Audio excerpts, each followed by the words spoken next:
Pozdravljeni!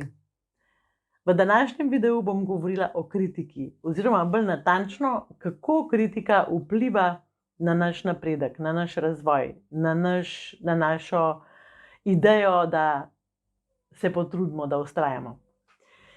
Tako da bi rada, da se majčkeno daste mogoče v kožo tistega, ki je kritiziran. Recimo, spomnite se nekega dogodka, ko vas je nekdo kritiziral na način, da nekaj niste dobro naredili, da ste nekaj pozabili, da pač niste naredili na način, kot si je tisti, ki vam je naročil, to predstavljal.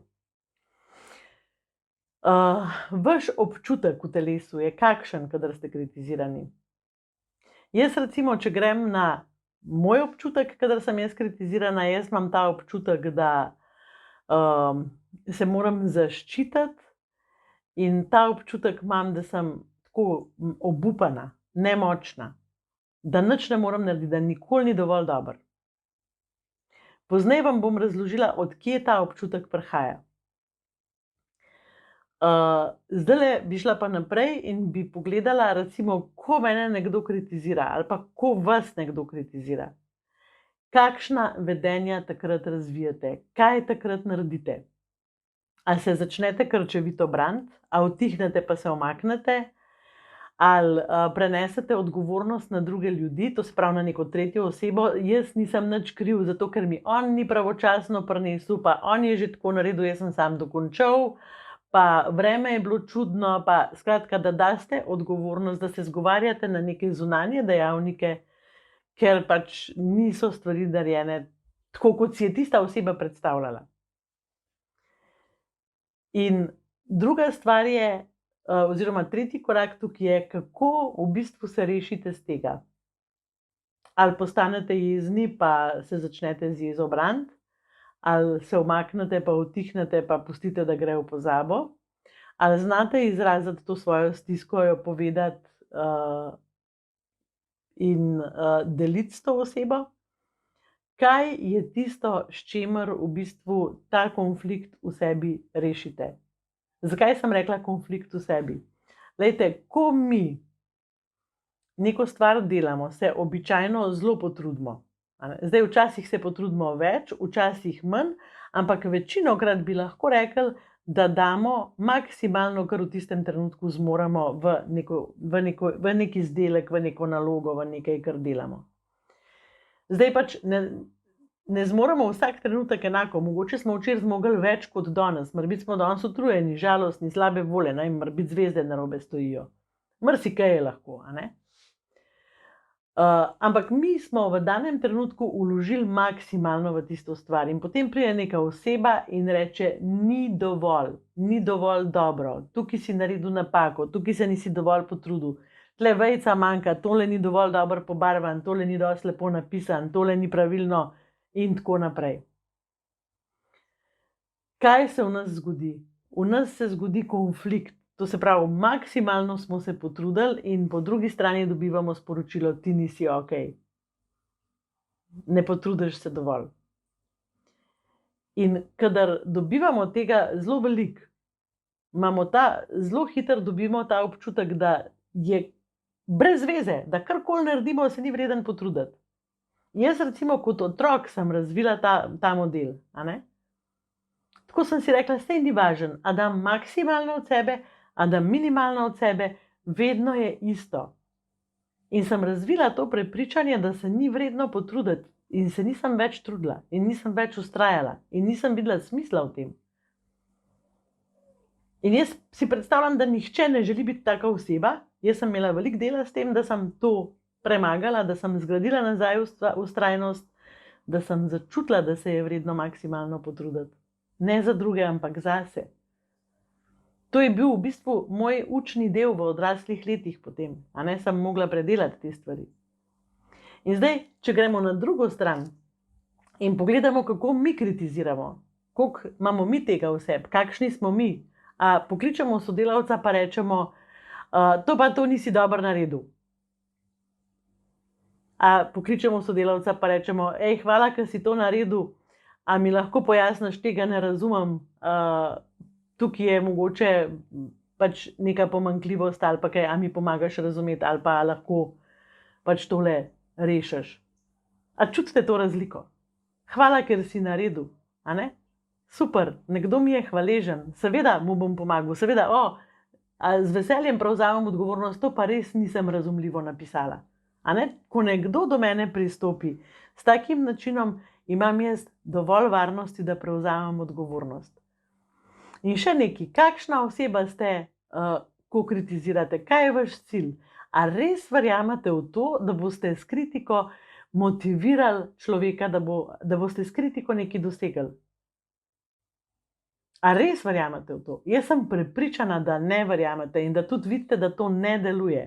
Sploh pri vzgoji se to zelo dobro vidi, pri partnerstvu se tudi zelo dobro vidi.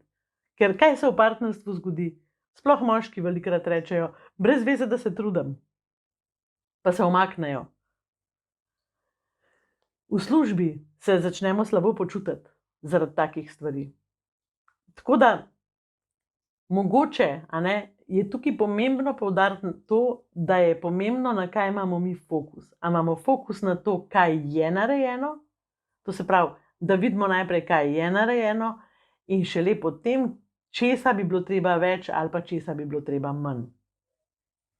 In ko znamo na ta način pogledati, bomo v komunikaciji vedno osebi najprej povedali, kaj je narejeno, kaj smo videli, kaj je v redu.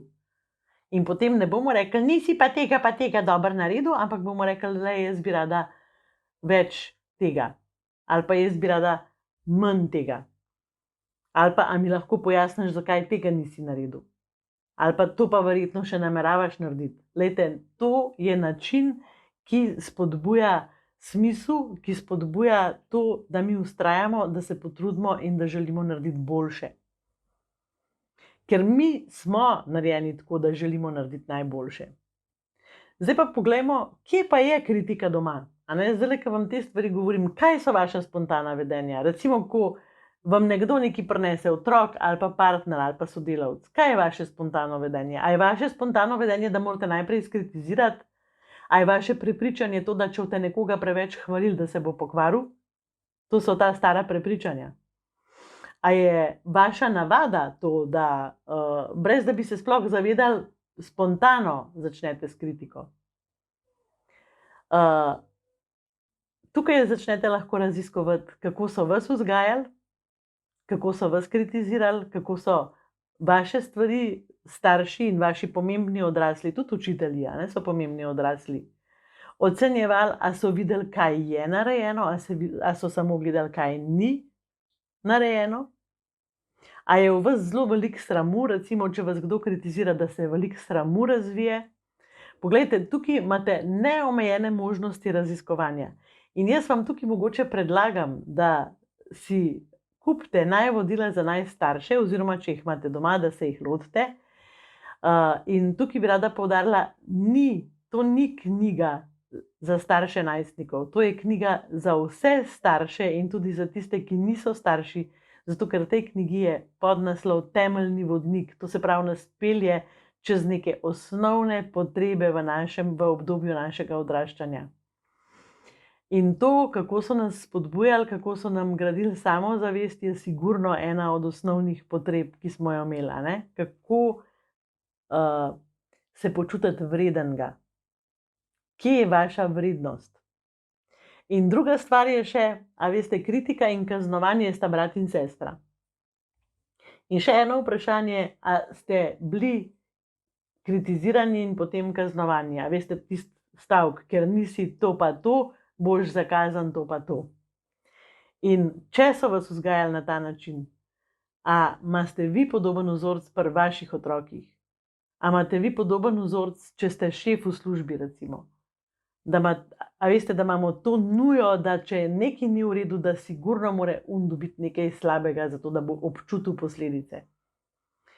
Tako da o kaznovanju sem posnela že veliko videov, tako če vtipkate izbira na mesto kaznovanja, bodo verjetno ti videi padli ven in si jih poglejte, ker so zelo dragoceni. In do sprememb pri tem, kako v bistvu se izviti iz tega primeža spontanega kritiziranja, to ni tako zelo preprosto. Zadnjič so mi rekli, da ne govorim, da so moje nalogice čist preproste, ker to ni res. Tako da to ni zelo preprosto, se pa da z močnim zavedanjem, s tem, da se opazujemo, kaj se nam dogaja, naše občutke in da znamo to deliti in v bistvu se odločiti za drug način, ki se ga moramo pa seveda naučiti, ker če se ga ne bomo naučili, potem ga tudi ne bomo mogli narediti. In smo spet pri učenju in smo spet pri delanju nalog, skozi težim. Tako da, lejte, raziskujte svoje vzorce, raziskujte svoje navade, razmišljajte o vaših zgodbah iz preteklosti, razmišljajte o tem, kako ste se vi odzivali na kritiko, a vas je kritika spodbujala, a vas je bilo sram, a ste zbežali stran, kadar vas je kdo kritiziral, ali ste obupali, tako kot sem jaz, pa ste rekli, se ni vreden truditi.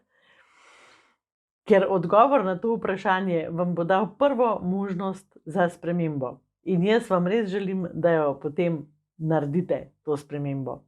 Kljub temu, da ni lahka. Tako da, lajkajte ta video, šerajte ga, dajte se prijaviti na najin kanal in se vidimo v naslednjem videu. Hvala, ker skupaj z mano delate lepši svet. Čau, čau!